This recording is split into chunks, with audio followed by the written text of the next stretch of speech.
सर्वप्रथम प्रणामासन की स्थिति में आएंगे। प्रार्थना। संगच्छध्वं संवदध्वं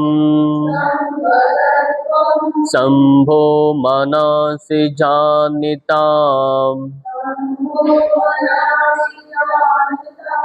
देवाभागं यथा पूर्वे संजानाना उपासते। ओम शांति शांति शांति।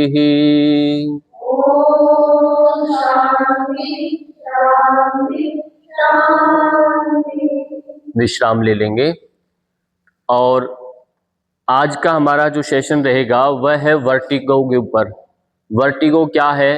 यानी एक सामान्य चक्कर नहीं होता, जैसे हम चलते फिरते एक बार चक्कर आता है, तो ये एक प्रकार का नर्व सिस्टम से जुड़ा हुआ विषय है। यानी बैलेंस तंत्र, संतुलन जो हमारा होता है वो इसमें गड़बड़ होता है। इसकी वजह से ये एक सामान्य चक्कर न होकर के हमारा जो बैलेंस करने वाला बॉडी का एक भाग है वो वहां से गड़बड़ रहता है इसमें। अब इसमें प्रमुख कारण जो माने गए हैं, आपने देखा होगा ENT डॉक्टर होता है, नाक का भी, कान का भी, आंख का भी, एक ही डॉक्टर रहता है।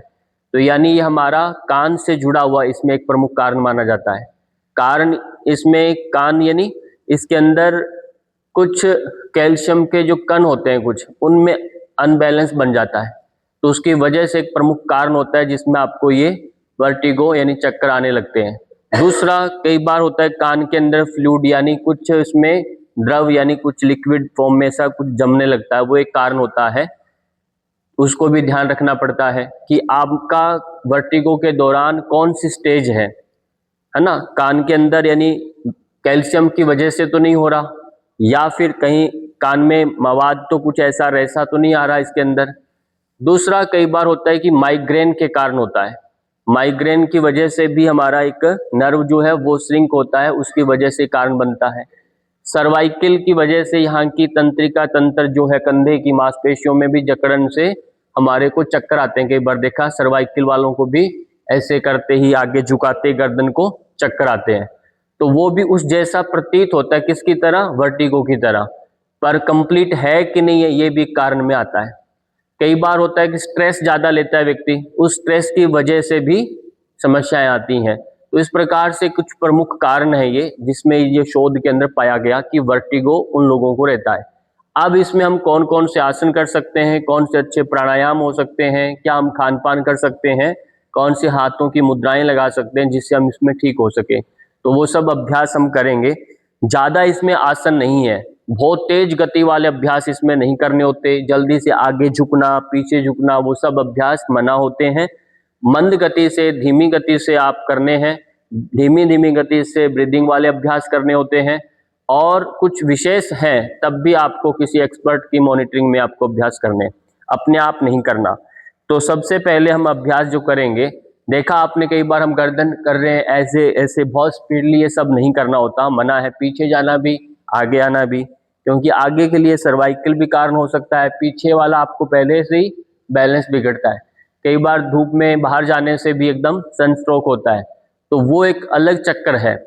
यदि किसी का बीपी लो है, बीपी लो की वजह से भी चक्कर आता है, तो ये भी कारण है। किसी वर्टिगो भी है, उसमें बीपी भी समस्या भी है उसको, यानी बीपी लो रहता है, सर्वाइकल भी ऑलरेडी है, नींद प्रॉपर ना होने से माइग्रेन भी है, तो वो प्रॉब्लम बढ़ती जाती है। तो हमें इसको जब ठीक करने लगते हैं तो वो एक स्टेप टू स्टेप धीरे धीरे अपनी कमियों को ठीक करेंगे। लास्ट में जाकर के आपको लगेगा कि ये मेरा इसमें कान के अंदर जो कुछ ना कुछ गड़बड़ है, वो कारण एक मेन बचेगा। अब वो यदि कारण कान वाला नहीं है तो आप जल्दी इसको ठीक कर सकते हैं, ये बात समझ में रखना है। तो अब प्रारंभ करेंगे सबसे पहले कि ताड़ासन। ताड़ासन है, वृक्षासन है 2, यानी कुछ 5-7 आसन मैं आपको बताऊंगा जो इसमें प्रमुख है। ताड़ासन उनमें से एक है। ये एक बैलेंस देता है, नर्व सिस्टम को एक्टिवेट करता है, क्योंकि ये रीढ़ की हड्डी से जुड़ा हुआ अभ्यास है। हाथों को ऊपर ले जाते समय श्वास सामान्य से भरते हुए जाएंगे, धीरे धीरे श्वास भरते हुए हाथ ऊपर लेकर गए, एंटरलॉक लगाना है और ऊपर की ओर तानना है। यदि बैलेंस बने तो एड़ियां उठा लेंगे और दृष्टि सामने रखेंगे, श्वास सामान्य रखेंगे, पेट अंदर सीना बाहर हो जाएगा और श्वास सामान्य। ध्यान रखना है श्वास को रोकने के अभ्यास भी आपको इसमें नहीं करने, सामान्य श्वास रखना है, सहजता से अभ्यास करना है, एक्स्ट्रा ताकत नहीं लगानी, सहज रहना है, तब जाकर के, नहीं तो शरीर में और कंपन और घबराहट होने लग जाएगी। धीरे धीरे वापस आएंगे, हाथों को मिलाना है और धीरे धीरे हाथों को साइड से ही नीचे लेकर आएंगे, विश्राम दे देंगे। अब एक अभ्यास है वृक्षासन। वृक्षासन डायरेक्टली किया जाए तो ठीक, नहीं तो आपको सहारा लेके करना, क्योंकि ये जब हम वर्टिगो में क्या होता है कि हमारा बैलेंस बिगड़ने का प्रॉब्लम है, तो बैलेंसिंग में एक आसन ये वृक्षासन भी है। तो वृक्षासन जब करेंगे तो बैलेंस बिगड़ेगा। मान लो कोई व्यक्ति बैलेंस बनाने में कुछ गड़बड़ होता है, तो समझ लीजिए उसका संतुलन जो तंत्र है, बैलेंस सिस्टम है, वो कमजोर है, उसको ठीक करना चाहिए, जल्द जल्द इंप्रूव करें, नहीं तो वो मेंटल डिसऑर्डर की ओर धीरे धीरे बढ़ सकता है। जब आसन करते हैं तो उसमें बैलेंसिंग आसनों का बड़ा महत्व है एकाग्रता की दृष्टि से, इसलिए स्टूडेंट्स के लिए हम एकाग्रता के अभ्यास करवाते हैं ताकि उनका मन भी स्थिर रहे, शरीर के साथ केवल शरीर ही स्थिर न रहे। अब आपने दाहिने पैर को मोड़ करके रखेंगे, कमर सीधी है, धीरे धीरे हाथों को ऊपर लेकर जाएंगे। बाकी का प्रक्रिया वही ताड़ासन की भांति, आप हाथों को ऊपर लेकर जाएं, रोक लेंगे, स्थिर करें, स्थिर कर लेंगे, रोक के रखें, हाथों को पूरा खींच के रखिए, सहज अपने आप से बिल्कुल परफेक्ट होने की कोशिश करें। हथेलियां मिली हुई हैं, उंगलियां बिल्कुल सहजता से स्पर्श हैं, बाजू के कान स्पर्श हैं, श्वास सामान्य है, आपका कंपना गिरना कम हो रहा है, धीरे धीरे अभ्यास से ठीक हो जाएगा। वापिस आना है और धीरे धीरे हाथ नीचे कर लेंगे, सिर बदल करके दूसरे पांव से करेंगे, यही काम दूसरे पांव से दोहराना। हाथों को ऊपर लेकर आए, बैलेंस बनाएं, कमर खींच के रखिए, होल्ड करें, 1 2 3 4 5 6 7 8 9 और 10। धीरे धीरे वापिस आए। आपने देखा होगा पुराने समय में एक तप का बड़ा महत्व था। तपश्चर्या के लिए बहुत सारे हमारे पूर्वज हिमालय पर, पहाड़ों पर, घरों में कुछ एक साधनाएं करते थे। उस तप के अंदर बैलेंसिंग वाले अभ्यासों को जोड़ा जाता था ताकि वो मन से ज़्यादा स्ट्रोंग हो जाएं, क्योंकि मन से संसार चलता है, मन ही संसार होता है, तो आपके शरीर से संसार नहीं चलता। इस बात का ख्याल रहे कि मन हमारा तनाव में जाएगा, मन के ही स्वप्न टूटते हैं, मन में ही संकल्प होते हैं, विकल्प होते हैं, तो मन में ही द्वंद्व रहता है, निर्णय मन से नहीं होता, वो उससे बुद्धि से होता है। तो मन हमें संसार में रमने नहीं देता है और फंसते भी हैं तो मन के कारण भावुकता से फंसते हैं। यदि बुद्धि से चलेंगे तो नहीं होगा। तो योग कहता है बुद्धि युक्तो जहातीय उभय सुकृत दुष्कृते तस्माद योगाय युज्यस्व योगः कर्मसु कौशलम। योगः कर्मसु कौशलम का गीता में संदेश दिया कि बुद्धि से युक्त होकर के अच्छे और बुरे कर्मों को त्याग दीजिए, छोड़ दीजिए। तो हमें ये बुद्धि से युक्त होकर अभ्यास करना है, मन से युक्त होने का। ये पहले से मन के बिगड़ने से ही रोग हो रहा है। एकाग्रता मन से होती है, बुद्धि से नहीं होती, ठीक है ना। तो हम एकाग्रता को बढ़ा रहे हैं, तो यानी मन को स्ट्रॉन्ग करने जा रहे हैं, तो इसलिए बैलेंसिंग आसन जो हमने किया ये मन को और स्ट्रॉन्ग करता है। इस भावना से करना आपको। अब अपने स्थान पर बैठ जाएंगे। बैठ करके कुछ अभ्यास है, उठते और बैठते हुए आपको झटके से नहीं बैठना, आराम से बैठना है। इसको भी नीचे कर दीजिए। उठते और बैठते समय बहुत तेजी से नहीं बैठना, इसको पहले ना वहां से बंद कर दिया करो। तो सबसे पहले आप कौन सा अभ्यास करेंगे? बैठ करके। एक अभ्यास है जिसका नाम है वज्रासन, बैठकर जो किया जाता है। इसमें पैरों को मोड़ लेंगे और वर्टिगो, एक आपने सुना होगा एपिलेप्सी का, यानी मिर्गी आना, है ना। तो मिर्गी के अंदर एक मूर्छा सी आती है बड़ा एकदम से, और वो भी हमारा नर्व सिस्टम से जुड़ा प्रॉब्लम होता है, और ये भी हमारा तंत्रिका तंत्र से जुड़ा हुआ, सिस्टम से जुड़ा हुआ परेशानी है। अब ऐसी स्थिति में जब व्यक्ति ज्यादा स्ट्रेस में आता है तो ये समस्याएं बढ़ जाती हैं। इसमें जितना वो रिलैक्स रहेगा, नॉर्मल रहेगा, तो वो ठीक रहेगा। तनाव इसमें सहज नहीं, वो सहन नहीं कर पाता। अब आपको वज्रासन जो है ये पाचन को ठीक रखता है, और पाचन जब ठीक होता है तो आपने कई बार सुना कि मेरी गैस मेरे सर में आ गई, पर ऐसा कैसे हो सकता है ना। सर दर्द जब होता है तो सर दर्द होना यानी मेरा गैस सर में चढ़ गया, ऐसा जनरली हम बोलते रहते हैं, पर ऐसा कैसे होगा? गैस आ जाए तो सर में, इतना सेफ है ये, इसमें कुछ ऐसा जा नहीं सकता। पर हमें ये बात स्पष्ट है कि नर्व जो होता है, ब्लड सर्कुलेशन जो है, वो आपके पाचन से प्रभावित होता है। रक्त हमें सबसे ज्यादा हमें मस्तिष्क में चाहिए, यदि यहाँ पूर्ति नहीं होगी तो आपको सर चकराएगा। खाना खाने के तुरंत बाद आपका भोजन पचाने के लिए रस नीचे आ जाएगा, ब्लड आपका, तो भोजन के बाद तुरंत नींद आने लगती है। कारण क्योंकि अब तुरंत कहा कि आपको पढ़ने का, याद करने का कुछ काम नहीं करना भोजन तुरंत बाद। क्यों? क्योंकि अब मस्तिष्क को रक्त चाहिए और भोजन को भी रक्त चाहिए पचने के लिए, तो कुछ कॉम्बिनेशन बनता नहीं है। इस समय कुछ समय के लिए आपको आधे घंटे विराम लेना है, तुरंत काम नहीं करना, दौड़ना नहीं, कसरत नहीं करना, ये सब काम कुछ समय के लिए भोजन के बाद विराम देना है। नहाना नहीं है। ये सारी बातें जब इसमें भी आप फॉलो करेंगे, वर्टिगो जिनको समस्या है, क्योंकि नर्व से जुड़ा हुआ हमारा ये सक्रिय बिगड़ा हुआ है पहले से, तो इसको और ठीक रखना है। वज्रासन में कुछ पलों के लिए आधा मिनट से प्रारंभ करें, 1 मिनट, 2 मिनट, 10-10 मिनट तक आप इसको अभ्यास में लेकर आएं। भोजन के बाद ये अभ्यास किया जा सकता है, इसलिए आप अब सीख रहे हैं, एक प्रक्रिया है। सीखने के बाद जब समय लगे, दिन में, पढ़ते समय, भोजन के बाद, कुछ टीवी देख रहे हैं उस समय, आप इसको करेंगे, ठीक है। ऐसा करने से पाचन ठीक होगा, और पाचन की अजीर्णता से, कई बार जूठन खाते हैं, गलत भोजन करने से भी एपिलेप्सी होता है, तो ऐसा ही नर्व सिस्टम जूठन से भी होता है।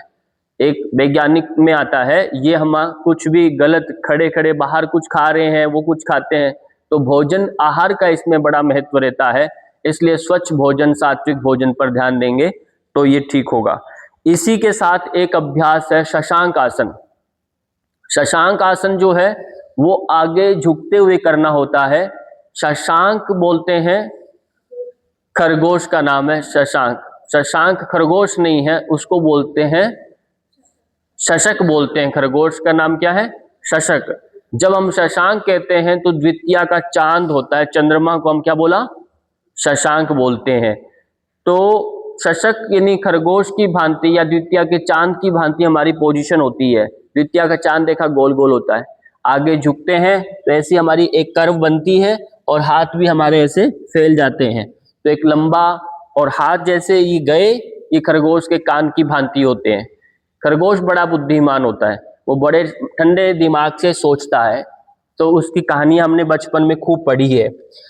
अभी वज्रासन में आप बैठे हैं और आप श्वास भर लिया पहले, और श्वास छोड़ते हुए धीरे धीरे हाथों को ऊपर करें या हाथों को नीचे करके ऐसे चलाते हुए धीरे धीरे, बैलेंस नहीं बनता तो आप ऐसे फैला करके आगे की ओर गर्दन को झुका करके फोरहेड को धरती पर टच कर देंगे, कंधों को ढीला छोड़ देंगे और श्वास सामान्य रखेंगे, होल्ड नहीं करना।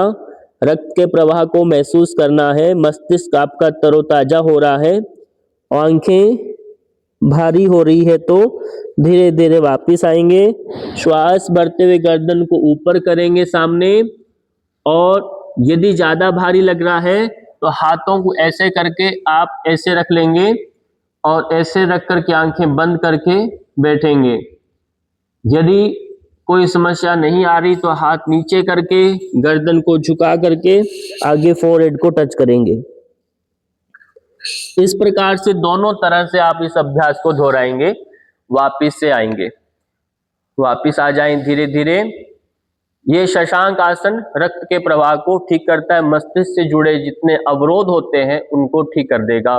दिन में हल्का फुल्का सर में दर्द होना, भारीपन होना, थकान होना, वो सब ठीक करता है। पाँव को फैला दीजिए धीरे धीरे। बैठे बैठे एक आसन और है। पहले हमने ताड़ासन किया, वृक्षासन किया, 2 खड़ने के हो गए। वज्रासन, अभी शशांक, 2 बैठने के। एक बैठने का अभ्यास और है जिसका नाम है पश्चिम उत्तान आसन। पश्चिम उत्तान जो होता है ये हमारी रीढ़ की हड्डी को तानता है, ताकि नर्व है, स्पाइनल कॉर्ड जो बिल्कुल खिंचाव में आएगी तो हमारा पूरा का पूरा सिस्टम भी एक्टिवेट होता है इससे।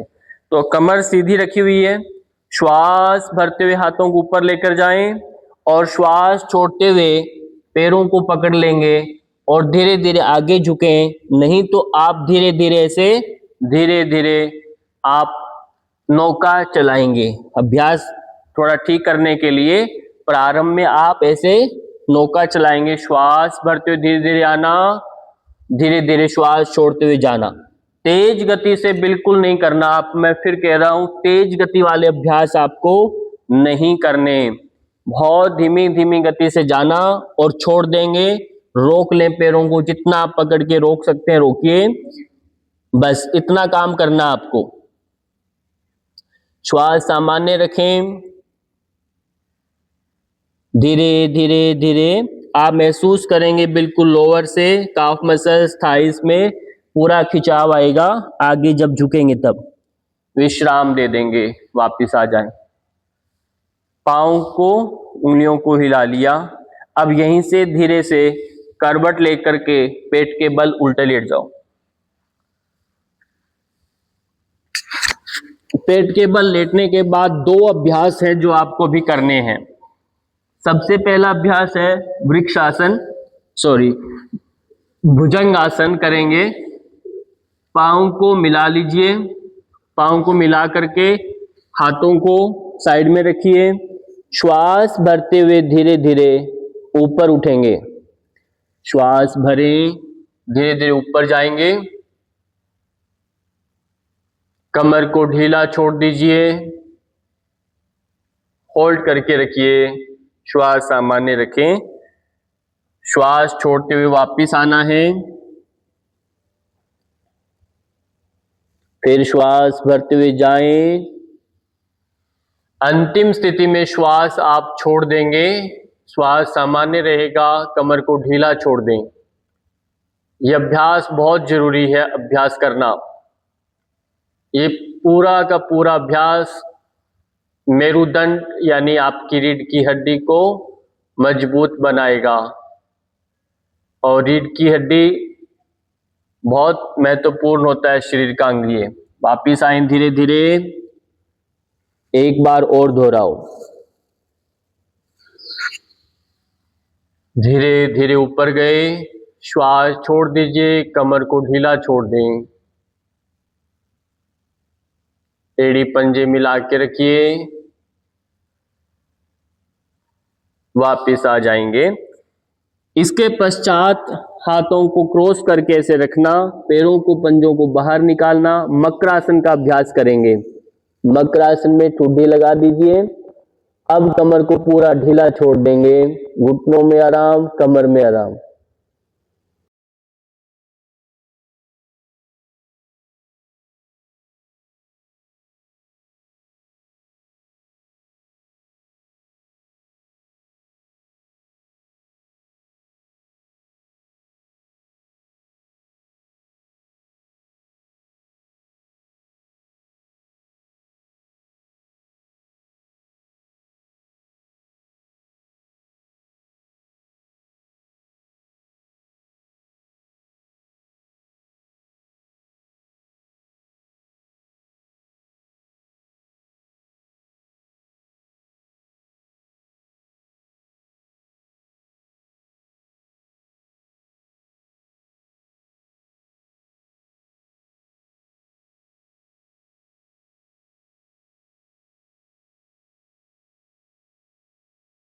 सातवां अभ्यास है, आप शवासन में लेटेंगे, तो इसको भी आपको नियमित करना है।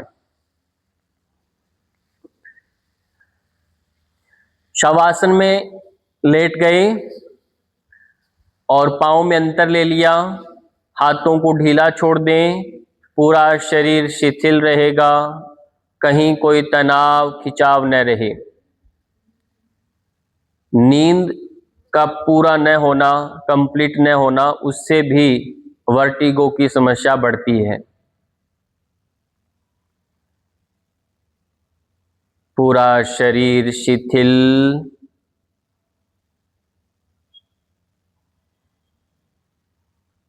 कंधों को ढीला छोड़ दीजिए, गर्दन को विश्राम दे दीजिए,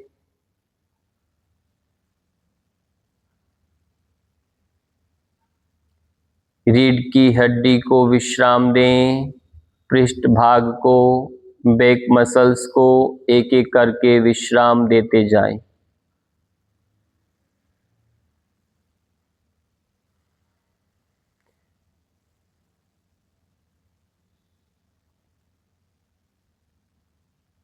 पाँव में, घुटनों में कहीं कोई तनाव न रहे, पूरा शरीर शिथिल, विश्राम।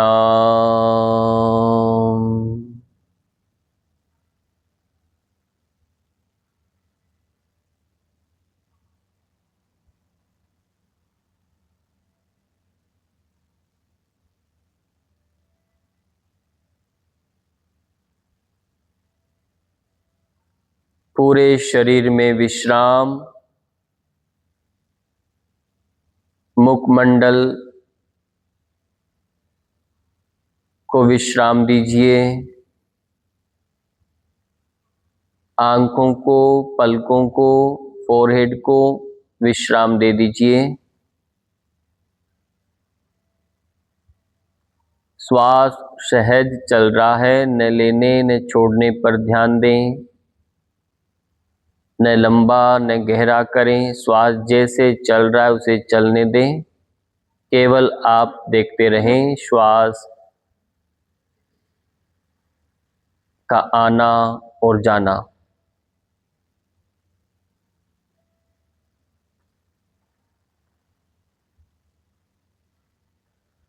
विश्राम,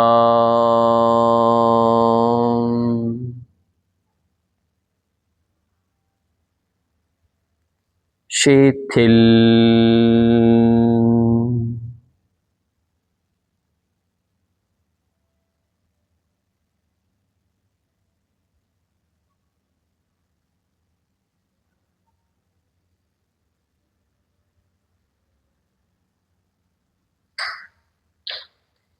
अब यहीं से हाथों पांव की उंगलियों को हिलाएं, गर्दन को धीरे धीरे दाएं और बाएं करें बिना झटका दिए। गहरी लंबी श्वास भरें, छोड़ें धीरे धीरे, हाथों को ऊपर लेकर जाएं। करवट लेने का ध्यान रखना, कैसे हम करवट लेते हैं, उससे पहले एक बार शरीर को ऊपर की ओर तानिए, जैसे हमने ताड़ासन के दौरान अभ्यास किया था वैसे। पाँव को नीचे की ओर खिंचाव दें, हाथों को ऊपर की ओर खींचिए और इसके पश्चात दायां हाथ धीरे से नीचे ले आए और बायां हाथ ऊपर है। अब दाएं पैर के पाँव को मोड़ लेंगे, एक पैर को, और बाईं तरफ धीरे से करवट ले लेंगे और हाथ आगे रख लेंगे दूसरे वाला, और इसी स्थिति में होल्ड करें 5 सेकंड कम से कम। फिर धीरे धीरे कोहनी हाथ का सहारा लेकर के अपने स्थान पर आराम से बैठ जाएंगे, बिना झटका दिए बैठना है।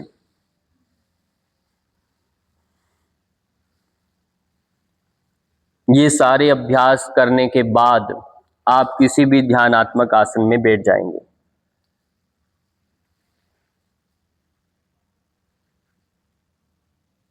किसी भी ध्यानात्मक आसन में बैठ जाएं, आंखें बंद कर लें, श्वास सामान्य रखें और प्रश्वास सामान्य केवल श्वास प्रश्वास को आप देखेंगे। श्वास चल रही है, श्वास का अंदर बाहर आना और जाना। आप केवल द्वारपाल की भांति श्वास को देखें। श्वास आ रही है, जा रही है। आप कुछ न कहें, कुछ न करें, आप केवल देखते रहें श्वास का आना और जाना। यहाँ से आप प्राणायाम के लिए अभ्यास को प्रारंभ करेंगे। ये आपका दृष्टिकोण जितना परिपक्व होगा, जितना अभ्यास होगा सजगता के साथ, जागरूकता के साथ, तब वह श्वास ही प्राणायाम में घटित हो जाएगा। प्राणायाम में केवल श्वास नहीं होता, श्वास के साथ सजगता होती है, जागरूकता होती है, तब वह प्राणायाम कहलाता है। तो आपको अभी प्राणायाम करना है, तो उसमें सबसे पहले अनुलोम विलोम और उसी की भांति एक अभ्यास है जिसका नाम है नाड़ी शुद्धि प्राणायाम। नाड़ी शुद्धि प्राणायाम का अभ्यास करेंगे। दाएं हाथ का नासिका मुद्रा बनाना है, बाएं हाथ की ज्ञान मुद्रा में आपको रखना। दाहिने हाथ से नासिका मुद्रा बनाएं, पहली 2 उंगलियों को फोल्ड कर लेंगे, अंगूठे के बिल्कुल मूल में रखें और फिर दाहिने हाथ को ऐसे करके नाक को, दाहिनी नाक को बंद करें। बाईं नाक से श्वास धीरे धीरे लेना और जब पूरा भर जाए तो ये अनामिका जो है रिंग फिंगर से नाक को बंद कर लेंगे, लेफ्ट नोस्ट्रिल को, और राइट को ओपन करके धीरे धीरे श्वास छोड़ देंगे। जिस ओर से श्वास छोड़ रहे हैं उसी ओर से श्वास को भर लेंगे। भरने के पश्चात फिर राइट नोस्ट्रिल को अंगूठे से बंद करें, लेफ्ट नोस्ट्रिल को ओपन करके लेफ्ट से श्वास को छोड़ दें। यदि हम इस प्रकार से अभ्यास को दोहराते हैं तो ये कहलाता है अनुलोम विलोम प्राणायाम। फिर मैंने अभी कहा आप करने जा रहे हैं नाड़ी शुद्धि प्राणायाम। नाड़ी शुद्धि में थोड़ा सा बदलाव ये है, श्वास का क्रम यही रहेगा, श्वास का चलना और छोड़ना, पर इसी में आप किसी न किसी बीज मंत्र को साथ जोड़ देंगे। श्वास के साथ मन ही मन में या तो गायत्री मंत्र का जप करेंगे या अपने इष्ट देव के मंत्र का जप करेंगे या कोई शब्द को जोड़ करके उसका स्मरण करते हुए श्वास धीरे धीरे लेते जाएंगे। यदि ऐसा आप करते हैं तो आपका यह अभ्यास शब्द के साथ, प्राण के साथ जुड़ता हुआ, एक मात्राओं के साथ बढ़ता हुआ अभ्यास बढ़ेगा, तो ये कहलाएगा नाड़ी शुद्धि। तो आपका ध्यान इधर उधर कहीं किसी विचारों में नहीं जाएगा, केवल आप अपने ही इष्टतम शब्द को जोड़ लें। श्वास दीर्घ लंबी जा रही है, मानो श्वास लेते लेते आपने 2 गायत्री मंत्र का मानसिक जप किया। श्वास छोड़ते छोड़ते 2 बार आपने फिर मानसिक जप किया, पुनः श्वास भरते हुए 2 बार किया, छोड़ते हुए 2 बार। इस प्रकार से 8 बार आपने एक क्रम में, एक पूरे राउंड में मानसिक जप गायत्री का किया। तो इस प्रकार से 10 चक्र पूर्ण करें तो आपके 80 हो जाएंगे। और करेंगे तो ऐसे करते करते स्वयं ही आप एक माला गायत्री की कर सकते हैं, बहुत ज़्यादा नहीं है।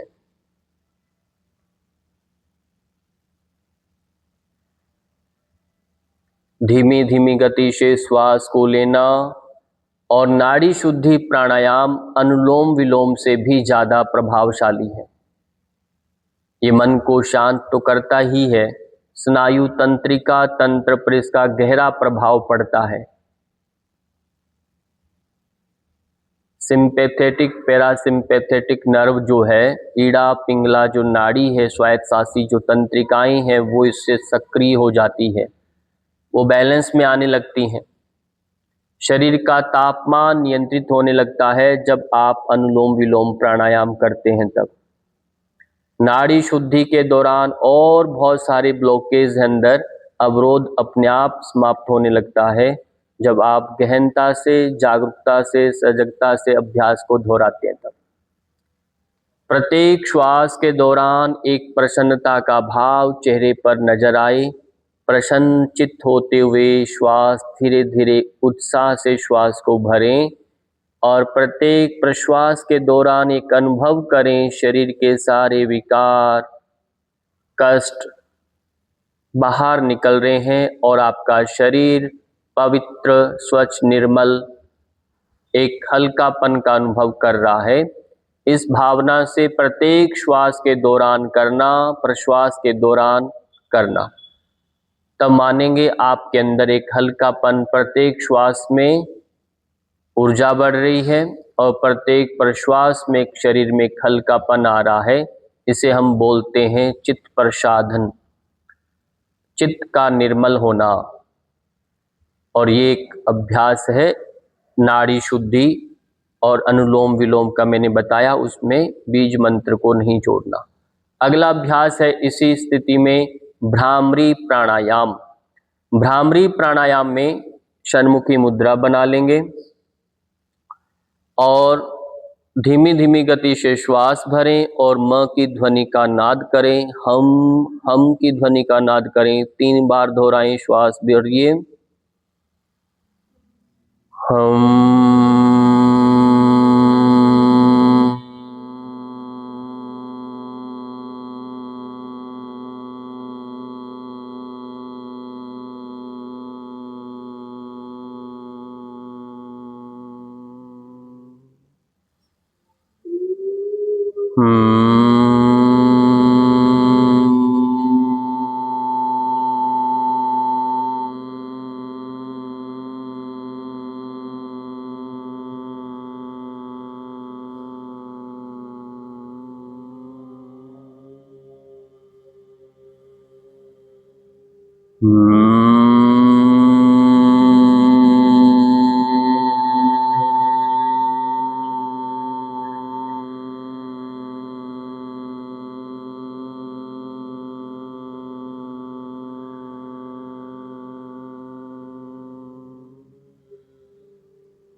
विश्राम दे दीजिए,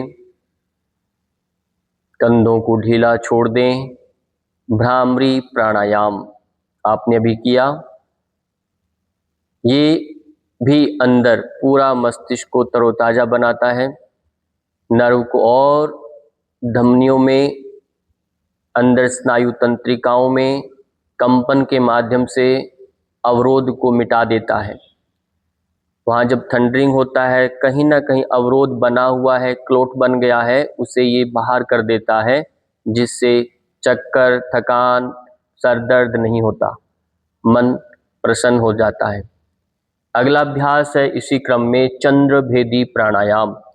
शरीर का तापमान बढ़ जाना, वो वर्टिगो में ठीक नहीं होता। जितना मन शांत रहता है उसके लिए शीतलता चाहिए शरीर में। ये तापमान का बिगड़ाव का रोग होता है। इसमें उसकी राइट नोस्ट्रिल ज़्यादा चल रही होती है बच्चे की, जिसको वर्टिगो प्रॉब्लम होता है। लेफ्ट नोस्ट्रिल एक अपने आप से वो कमज़ोर होता है उसका। तो अब लेफ्ट नोस्ट्रिल ज़्यादा चले, ज़्यादा सक्रिय हो, तो उसके लिए एक अलग से अभ्यास, आपको चिकित्सकीय अभ्यास होते हैं ये, जब हम करते हैं। इसका नाम है चंद्रभेदी प्राणायाम। चंद्रभेदी के दौरान आप लेफ्ट नोस्ट्रिल से श्वास धीरे धीरे भरेंगे और राइट नोस्ट्रिल से श्वास को धीरे धीरे छोड़ देंगे। यानी बाईं नासिका से श्वास को अंदर लेना धीमी धीमी गति से और दाहिनी ओर से श्वास को धीरे धीरे बाहर छोड़ देना है। वाम नासिका से श्वास को अंदर ग्रहण करना है और दाईं ओर से श्वास को छोड़ देना है। जिस ओर से छोड़ रहे हैं वहां से श्वास नहीं लेना, नहीं तो ये अनुलोम विलोम हो जाएगा। केवल आपको लेफ्ट से लेना, भेद करके राइट से छोड़ देना। फिर वापस से लेफ्ट से लेना, राइट से छोड़ देना, ये आपको याद रखना है। ऐसा करने से चंद्रभेदी यानी आपका श्वसन का लेफ्ट नोस्ट्रिल का यानी चंद्र को हमने चंद्रमा के साथ जोड़ा गया। चंद्रभेदी यानी चंद्रमा, चंद्रमा की शीतल रश्मियां होती हैं और चंद्रमा अंदर शरीर के अंदर एक प्रकृति का एक भाग है। चंद्र और सूर्य, चंद्र हमारे मानसिक बल को प्रबल बना देता है और सूर्य जो है हमारे शारीरिक बल को बढ़ा देता है। तो ये ध्यान रखना है, हमारा मानसिक मन बढ़े, मन से जुड़ा हुआ ये विकार है, एकाग्रता संतुलन का रोग है, न कि शरीर का है। तो इसलिए चंद्र भेदी प्राणायाम पर आपने ध्यान देना, सूर्य भेदी नहीं करना। इसलिए प्राणायाम के सेशन के दौरान आपको कपालभाति, भस्त्रिका इत्यादि नहीं करना। जो तेज गति वाले हैं उन प्राणायाम को नहीं करना, सूर्य भेदी को नहीं करना।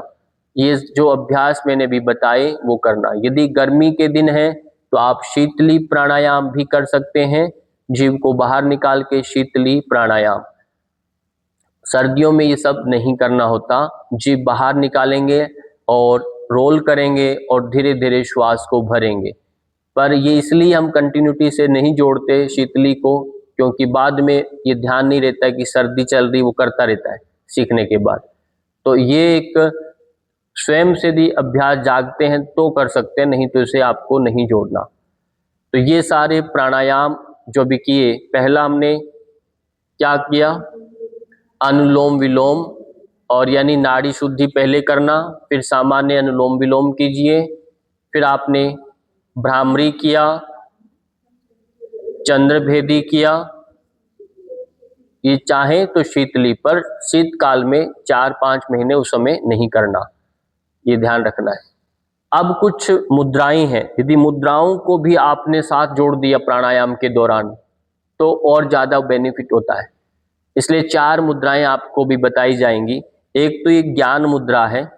ये ज्ञान मुद्रा जो है, ये आप जब भी प्राणायाम करें इस तरह से बैठ करके अनुलोम विलोम इत्यादि कर सकते हैं। जब भ्रामरी प्राणायाम करते हैं, क्यों, ये हमारा मस्तिष्क के साथ ये जुड़ा रहता है। जीव और प्रकृति ऐसा बोलते हैं, जीव और प्रकृति है, तो ऐसा जीव प्रकृति से अभिप्राय आपका जो शरीर हम धारण करते हैं तो उसमें एक चेतना है, एक प्रकृति है। जब दोनों मिलते हैं तो जीवात्मा कहलाता है। तो ये जीवात्मा का एक प्रतीक माना गया है और ऐसा करने से इस भेद को हम जानने लगते हैं, विवेक हमारा बढ़ने लगता है, समझ बढ़ने लगती है इस भेद को समझते। इसलिए ज्ञान मुद्रा का बड़ा महत्व है ध्यान के दौरान, ताकि हमारी ये समझ बने, विवेक ख्याति जो हमारे अंदर प्रकट हो जाए, जिससे विवेक ज्ञान जो हम कहते हैं, अच्छे बुरे की समझ। वो अच्छे बुरे की समझ मतलब प्रकृति का भेद समझ में आ जाए कि वास्तविकता और अवास्तविकता दोनों में अंतर ये है। इसलिए ज्ञान मुद्रा लगाई जाती है। नेक्स्ट आपने करना है शून्य मुद्रा। शून्य मुद्रा में कल ही बताया, ये बीच का जो उंगली रहता है ये आकाश है, इसके साथ वाला वायु है, ये अग्नि है, ये जल है और पृथ्वी है। तो जब भी किसी को मान लीजिए कान का रोग है किसी का, क्यों कान से जुड़ा हुआ प्रॉब्लम है ये, तो कान से जुड़ी हुई कोई समस्या है किसी को, तो उसमें हम कौन सी मुद्रा लगाते हैं, शून्य मुद्रा। कौन सी मुद्रा, शून्य मुद्रा कहें या आकाश मुद्रा कहें, शून्य मुद्रा लगाते हैं। तो शून्य जो है ये आकाश यानी शब्द, शब्द आकाश से उत्पन्न होता है, तो आकाश का गुण है शब्द। तो कान भी हमारे शब्द सुनते हैं। कहीं ना कहीं आपका श्रवण इसमें कमजोर हो जाता है। वर्टिगो में संतुलन, इसलिए कहते हैं कान हमारा बैलेंसिंग सिस्टम है।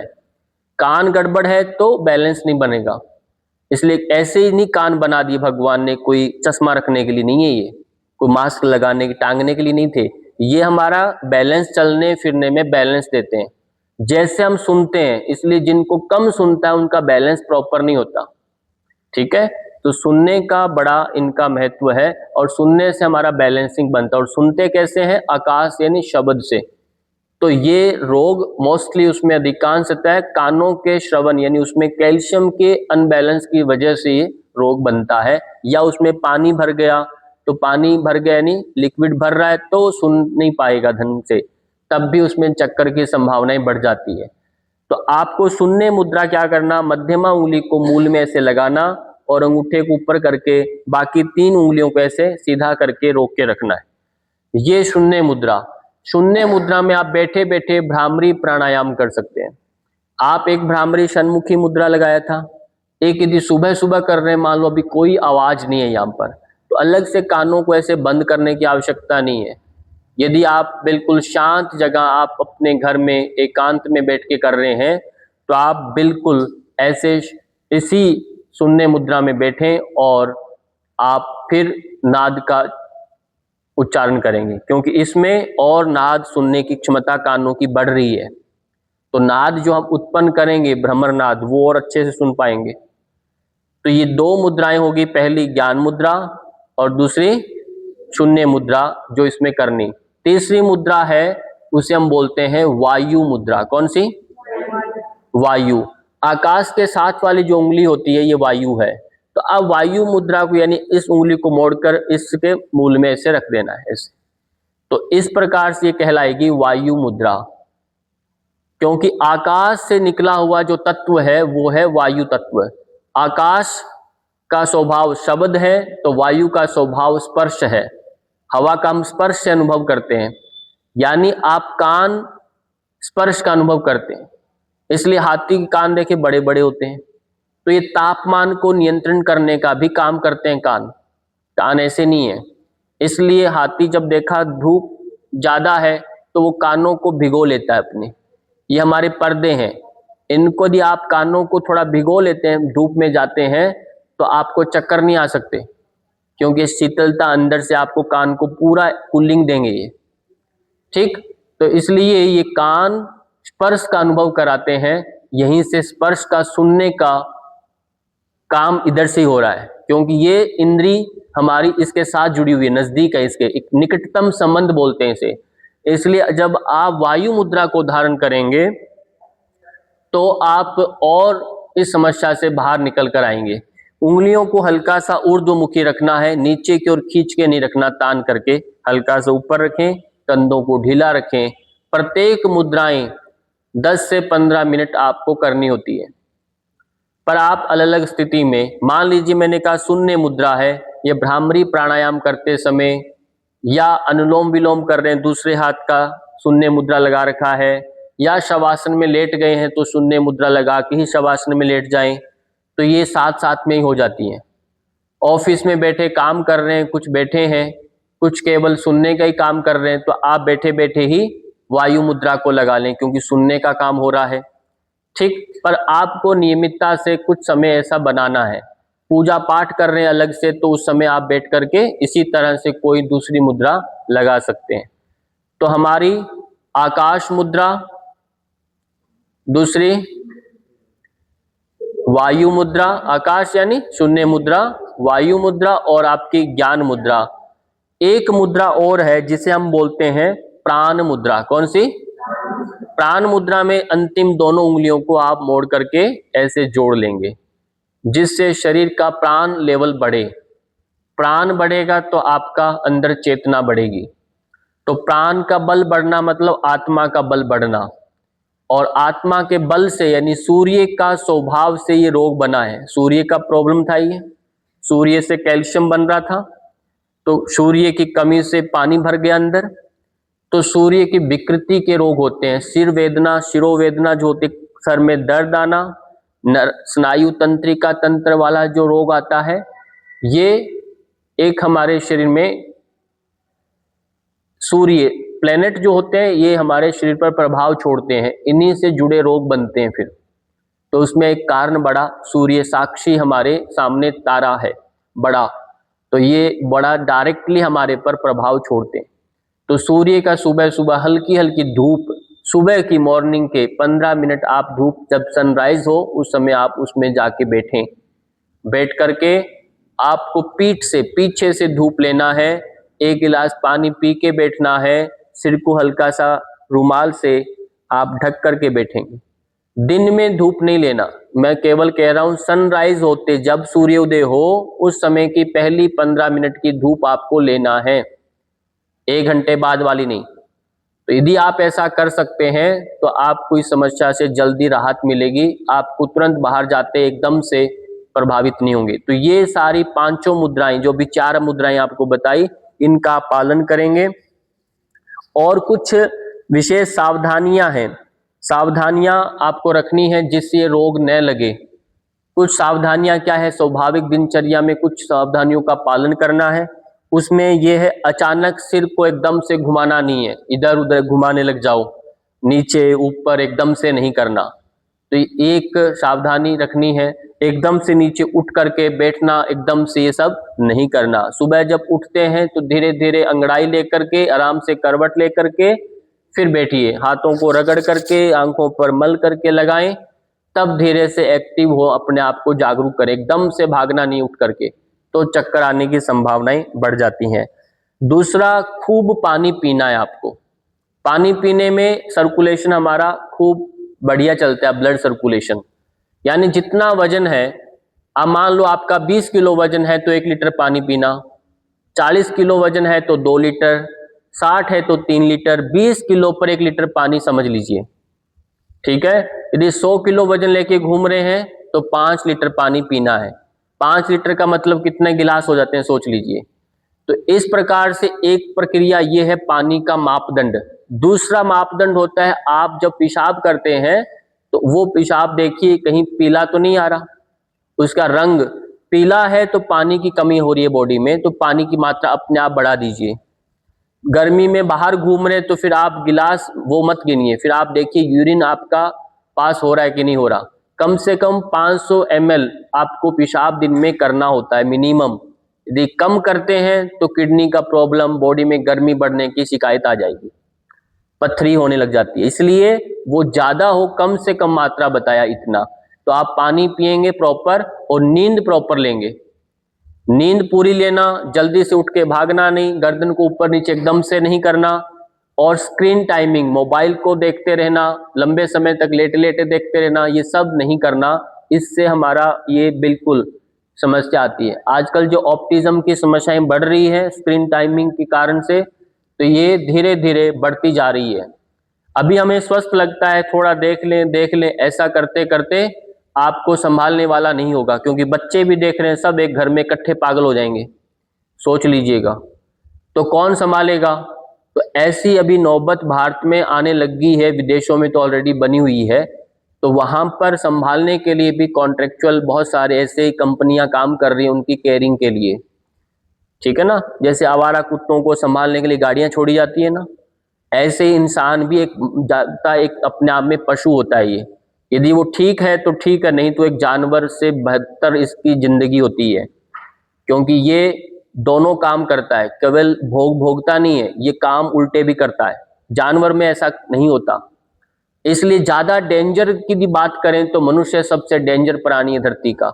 इसलिए इसे नॉर्मल रहना, पढ़ाई, शिक्षित होना बहुत जरूरी है, इसको मनुष्य बनना। इसलिए सारे शास्त्र धर्म के यही कहते हैं कि मनुष्य बनो, जानवर बनने के जानवरों को नहीं कहा जाता, तो वो तो ऐसे ठीक है। तो ये सब बातें ध्यान रखनी है और तनाव चिंताओं से थोड़ा बच के रहना है, तब जाकर वर्टिगो में समस्याएं कम होंगी।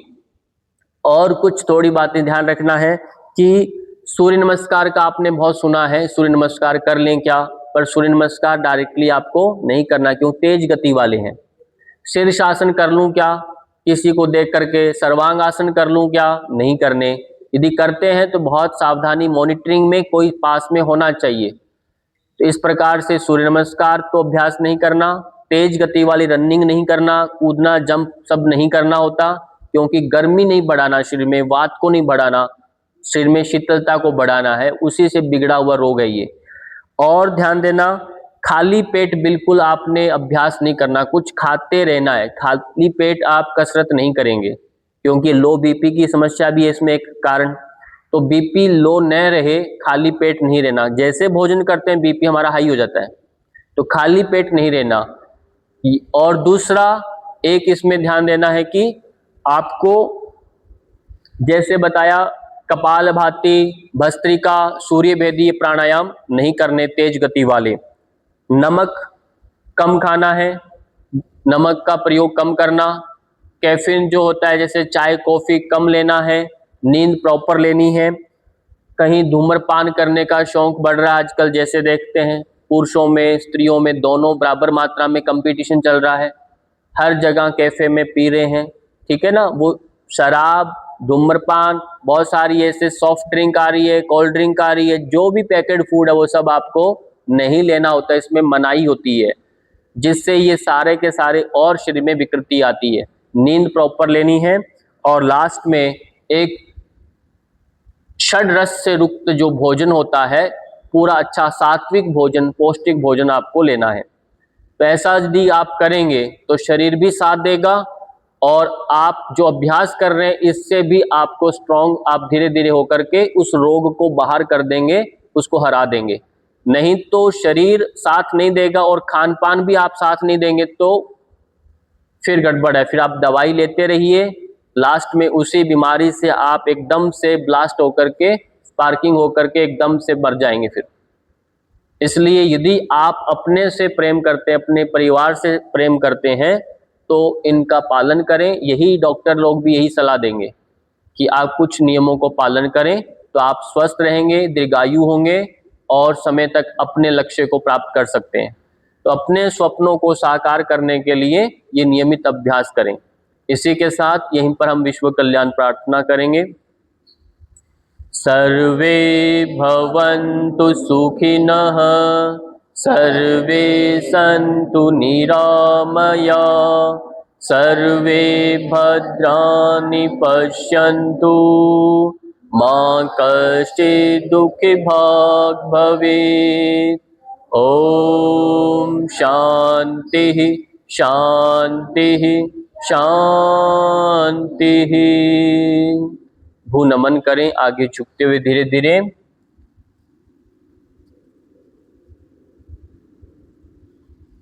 श्वास लेते ऊपर आना है, हथेलियों को रगड़ना है, आंखों पर स्पर्श कराना है, धीरे धीरे आंखें खोल लेंगे पूरा धीरे धीरे करके ऐसे।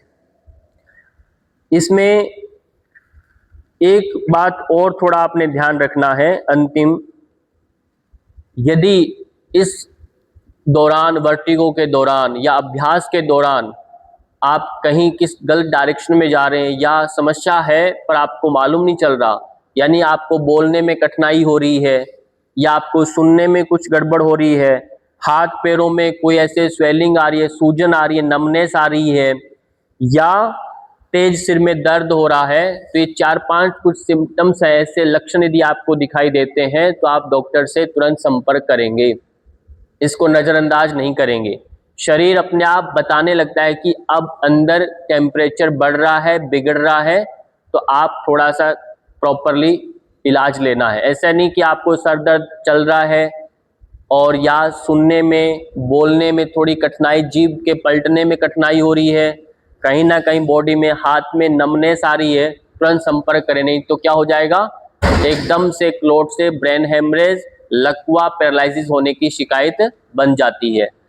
ठीक, सबको प्रणाम, धन्यवाद।